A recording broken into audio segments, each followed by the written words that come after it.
Ay nako, ako kasi, pag-usapan natin yung tayo-tayo, kung anong edad at anong mga nangyari. Batang ina ako ay naging ina ng 21. Pero late bloomer ako Rob.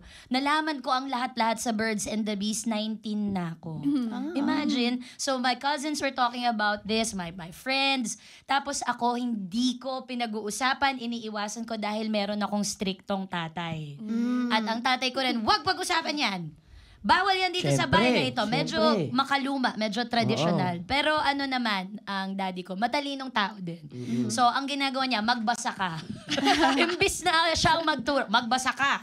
Pag may tanong ka, lumapit ka sa akin, paano mo tatanungin ng tatay mo? I grew up almost without a mom. My mom is an OFW, so wala akong matanungan na babae sa bahay. Tatay ko lang talaga. So, puro aklat, puro libro na ang nipis para sa akin na para itawid ang isang teenager na bata into wisdom para alam ko ang gagawin ko. So, ang nangyari, 19, saya pala neto. Happy pala yan siya. Oh, 20, nanay na ako. 21 na, 21 ang anak na ako. Sobrang saya.